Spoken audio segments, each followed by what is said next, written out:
Hot Air Henry by Mary Calhoun, illustrated by Eric Ingram. Henry wanted to fly. Everybody in his family had gone up with the balloon, but the man always declared, "I'm not flying with that cat." The man had been taking pilot lessons, and this time he was going to solo. Henry grumbled and his tail switched as he watched the people crunch around on the crusty March snow. The kid and the woman held open the mouth of the colorful balloon, while the man blew it up with a gasoline-powered fan. Then the instructor blasted warm air into the balloon from the burner mounted on a frame below it. "Watch your fuel gauge," he told the man. "You don't want those propane tanks to run dry. And stay away from those power lines on Colson Hill." At last, the beautiful balloon stood fat in the air. The woman and the instructor loaded the fan into the truck. The kid held down the basket while the man jumped out to get his camera, which he'd forgotten. Henry saw his chance to stow away. He raced across the snow and leaped up to the basket. One of his claws snagged on the cord that fired the burner, and there was a horrible roar. "Grab that cat!" yelled the man. The kid lunged for Henry and slipped on the snow. The burner kept roaring. Flames heated the air, and up rose the balloon.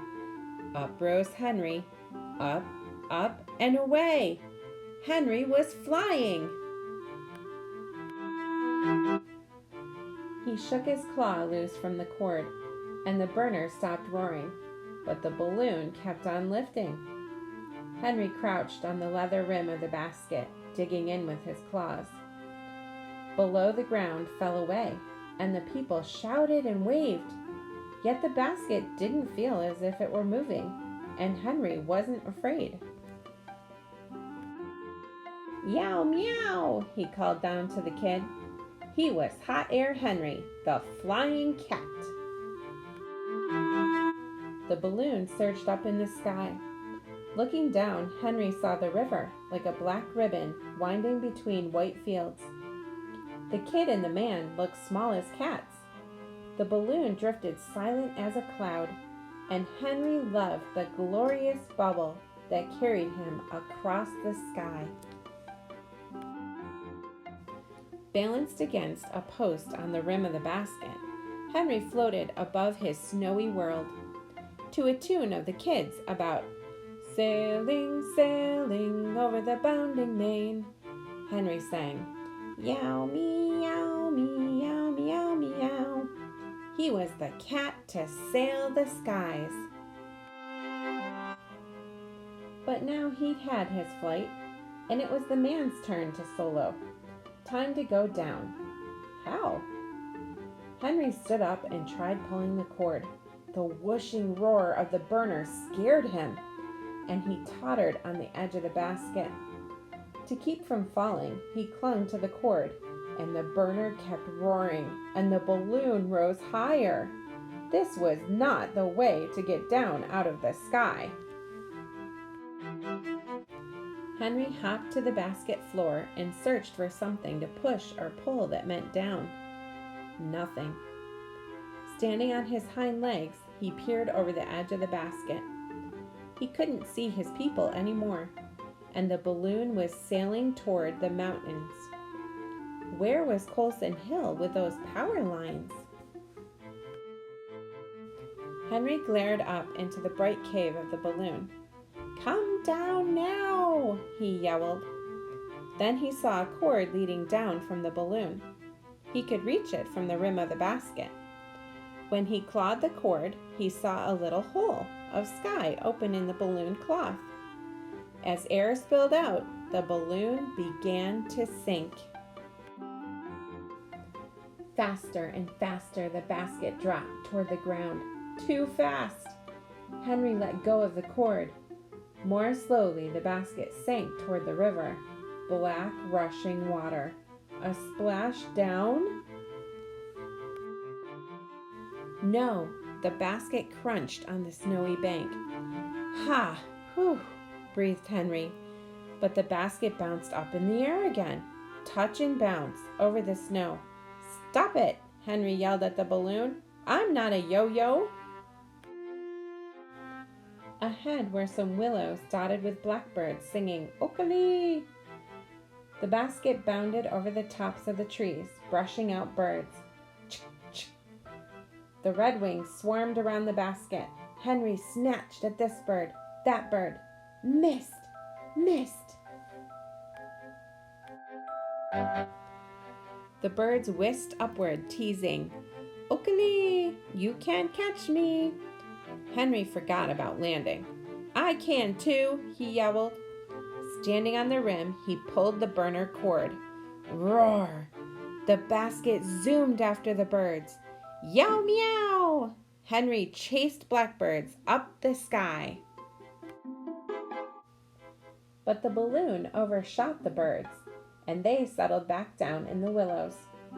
The balloon sailed on toward the mountains, the wrong direction, away from the man and the kid. Go back, yelled Henry at the beautiful bubble, but the balloon went where the wind took it. Below, a lazy eagle coasted on an air current, flowing in the right direction. Maybe if the balloon dropped just to that level.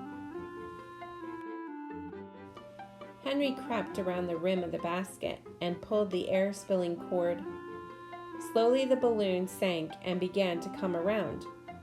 It didn't take off after the eagle, like the tail of a kite, but it was going more toward the kid than away. Yow meowie! Henry sang out. He'd show the balloon who was boss. He, Hot Air Henry, would bring the balloon right back where it started from.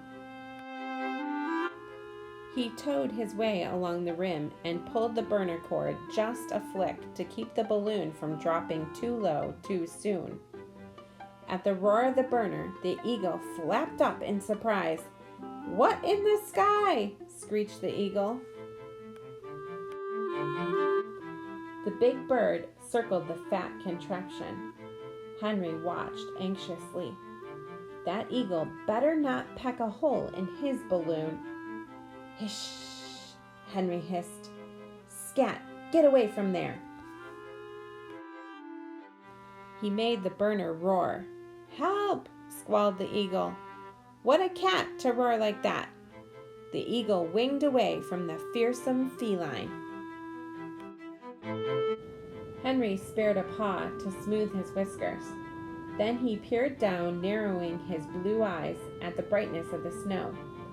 Below, on a road, was a truck, and the kid's head stuck out of the window. The chase truck was following the balloon. Yow, yow, right now, sang Henry. He got over to the ripcord, spilled air, and the balloon dropped. Just then, honk, honk, came a squadron of geese flying straight at him. Honk, called the geese. Honk, honk. What did they mean, honk? He would not get out of the way. The V of geese broke up around the balloon, and they rushed up and down, squawking.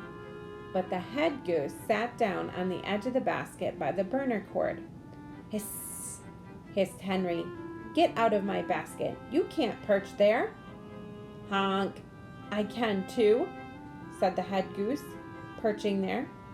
The balloon kept sinking. Hey, cat! The kid's shout made Henry look. The basket was headed for some high-strung power lines. At last he'd found Colston Hill. He had to fire the burner to lift quickly, or he'd sizzle on the wires. But the goose guarded the burner cord. Henry started toward the goose. Hiss, hiss, answered the goose, hunching its wings. Henry had never fought a goose, and he didn't like to try for the first time. while balancing like a tightrope walker. But he had to fire that burner. Henry sprang. Over the goose's head he leaped, onto the goose's back, and clawed at the cord. As Henry flew over, a sharp nip of a beak on his tail made him yowl.